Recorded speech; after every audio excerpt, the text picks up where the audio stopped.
Hey, what's up guys? In this video we're going to talk about static members in Java. In Java, static members are created with the static keyword, and the static members can be a variable or it can be a method, or we can also have one static class in Java. Now we're going to talk about static variables. The static variables are created with the static keyword. Like we can create one static variable like static int number, and we can assign one value like 10. So in this line of statement we are creating one static variable number and assigning it the value 10.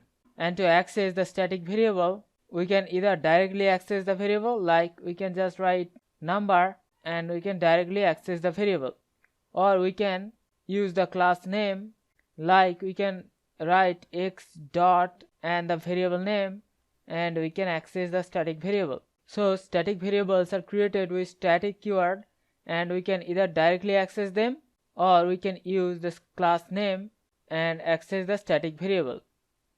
So in this example program we're gonna see how we can create one static variable, and also we're gonna see how we can access one static variable. So first we have the class called test, and inside the class we're gonna create one static variable.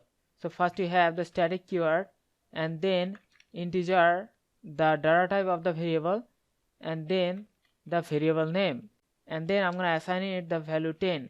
So in this line of statement we're creating one static variable called number, and which has been initialized with the number 10. Now inside the main method I'm gonna use the print method, and I'm gonna print the value of the number. Now to access the static variable, we can directly access by just specifying the name of the variable, or we can use the name of the class like test.number, and this way also we can access the static variable. So I'm gonna save the program and I'm gonna compile and run the program. So you can see the output is 10. So we have successfully created one static variable with the static keyword, and then we have accessed the static variable using the class name. So hope you understand the concept. We'll see you in the next one. Thank you.